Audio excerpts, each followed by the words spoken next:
We're back in Paris for this daily drawing exercise. The idea is that we draw briskly and regularly, but for a shorter period, and that we benefit from the learning principle of a little done frequently is a powerful way to learn, to build, and to improve our skills. So we're drawing Notre Dame in Paris, very side-on view, one that would present normally a lot of challenges, I think, particularly at a smaller scale because of the amount of detail which is now visually compressed and therefore harder to observe and harder to draw accurately. This is a great example subject for trying to draw the effective detail rather than draw the actual detail. And so the challenge is, because I'm drawing this in a very short time period, to focus on the visual aspects of the building that tell us what it is and how it's made, that give us a sense of the decoration without having to draw much of it at all. So at this point, I'm trying to get a sense of the scale, the proportions. The challenge is going to be in doing that left side of the cathedral, the one that moves away from us at a fairly steep angle. To draw that, capturing the foreshortening, to not let, as we move along the wall, let the width become too wide for this foreshortened view, because we also want to include a lot of vertical lines to capture all the ins and outs, which now are visually compressed greatly. We still want to capture that, and the temptation will be just to have the slightest gap, too much between the lines. Often just allowing for the line thickness is why we do this.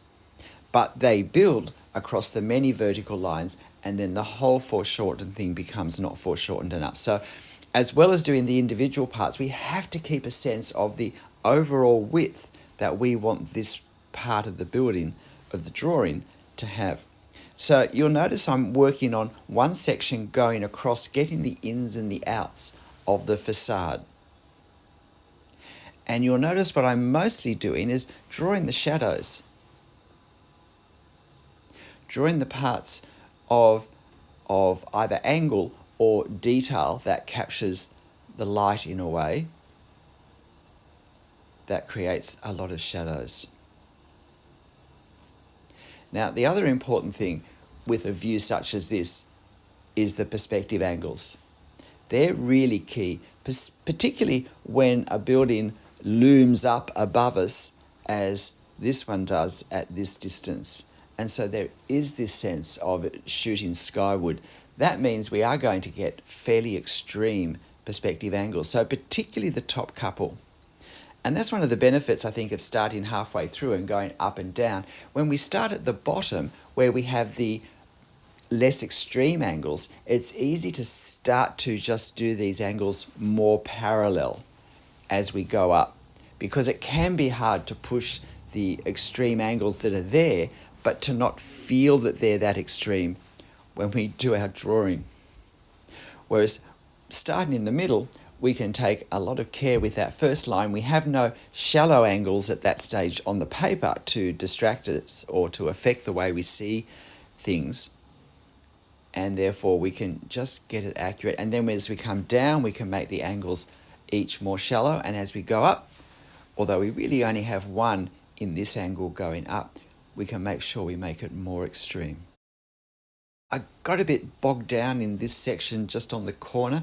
It took me a little while to realize there's actually, I don't know how to describe it, like a small section of the corner in between the two buttresses, which I hadn't quite worked out that was the way it was happening. But for this style of drawing, we don't have to work out all the architecture. There is a point where we stop because we're genuinely drawing the effect. And as long as we vaguely have enough vertical lines there to give a sense, as long as our little horizontal lines visually line up in the right place overall, the actual corners of verticals and horizontals and angled lines don't actually have to join, because it's the effect that we're after, not the detail. And with a Gothic building, I find drawing the effect often means at the end we sprinkle dots over our scene. Gothic architecture has some Gothic architecture has lots of little knobbles and bobbles and balls that line up in rows or decorate spires or pinnacles or such things. And depending on the scale of the distance that we're observing from, we can't really draw them without making them ridiculously large, but we can create the effect of them just by doing dots in perhaps the closer places or the silhouette edges. And I'll do a few of those when I draw the towers on top, which I'm about to start doing now. Now, I never thought I was going to get this drawing done in 10 minutes because I was very confident that it would take me 10 minutes to do this actual architecture section, and that the trees on the left and the right and whatever figures I put in the foreground and the lamp, that I'd be doing all those in double time. But I thought firstly this was a great subject, it's a great angle, but it's also a great subject for working on our technique of drawing the effect of architectural detail. And exactly how we do that depends on the size of our drawing. If I were drawing this larger, I would need to have more precision in lines that actually lined up, but still not complete. But exactly what we can, I won't say get away with, but what we can use to create a credible image for our brain to see and to interpret and understand certainly does change with the size of what we draw and the pen size we use as well, because all these things affect the visual image that we create and therefore that we see and have to interpret. So there is never an easy answer with drawing. It is always, well, these are options that we have and these are the things that affect these options, and what we need to do is we need to choose the best selection of these options to create the effect we want. And this is where our individual creativity really stamps what we draw as ours, as our style. So, having to slow down a little bit because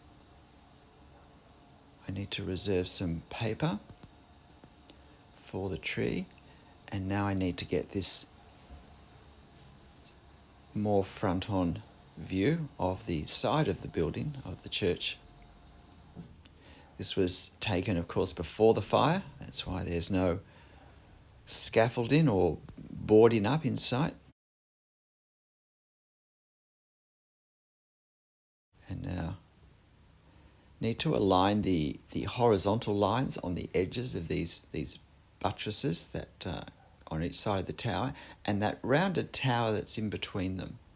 I just realised I don't think I did that tall, long window to the right of the tower, the sort of central tower that we have there.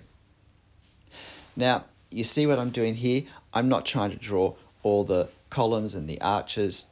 I'm trying to capture the shadows and make sure the shadows are in the right place. That's the important thing. If we position our shadows first in one way, then we can then wherever we put the detail, the overall impression is going to be correct. If we do the overall detail even more detailed but get the shadows in the wrong place, then something will look out of place. Something will look not quite right. So now, didn't angle that line down enough, I don't think. But yeah, it's more parallel to the one underneath it. Mind you, I was getting a bit spooked at the time at this stage, so not making excuses, but I do have to keep looking at the clock. So now I'm working out how I'll do these piercings in the tower to let the sound of the bells come out. I didn't get those angles at all right on that first one. A little bit better on the second one. Try and modify the first one a bit. And while it is a bit, let's just say, loose looking, the collection of angles there, I think the overall effect fits okay with the relatively loose feel of all the line work in this drawing. And so doing the buttresses now and coming lower down to my ground level. And again, now I need to kind of slow down a little bit and just work out the strategy of this ground level part. Often the most challenging, partly because we don't feel it's as important as a main architectural subject or streetscape.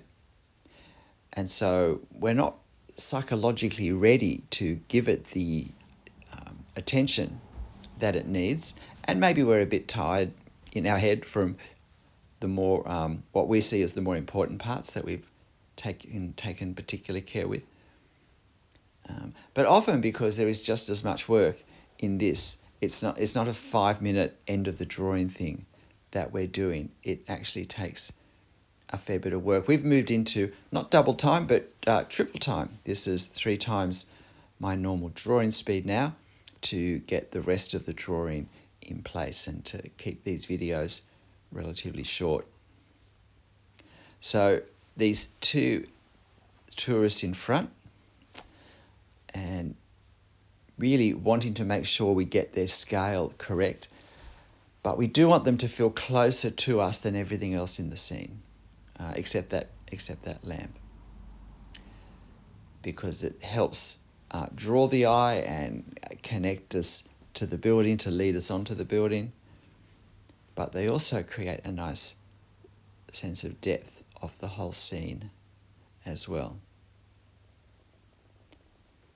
And then there are many people past them, but there's some distance in the and so we can't let them get too large. We need to just keep concentrating on the scale. It's all flat ground, so we need to remember that anybody's head is going to be on the same line if they're the same height, but therefore the variation of up or down between all the heads will be very minimal for adults. And so we want to capture that as well so that it doesn't look like people are floating or sunken. So now some very quick line work to get the values of these trees. You won't have had to watch many videos of mine to have heard me talk about how much I really like foliage and architecture combined. That I think it's a wonderful contrast in so many ways in our drawing. And so therefore we really should work at our foliage and see it as an integral part of our scene and not as just an extra that we reluctantly have to do and that we think mistakenly that we can necessarily do quickly.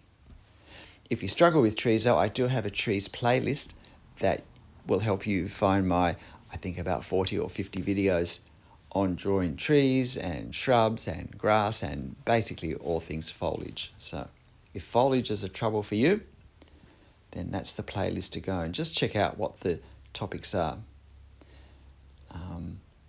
So, yeah. No, I think actually we were double time up till then, but I think we've just moved into triple time just to finish the hatching now. And if you want to see this slower, you can slow it down to half speed using the cog icon. So therefore you can see the double speed at actual speed, and you can see this triple speed part at almost actual speed. G'day, I'm Stephen Travers.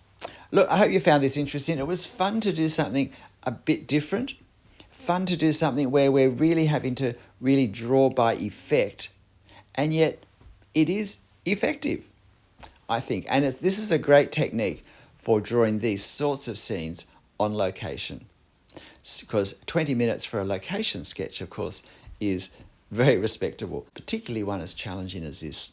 But look, whatever you draw, however you draw it, whether you get to be on location or not, make sure you have fun. I'll see you next time. Bye.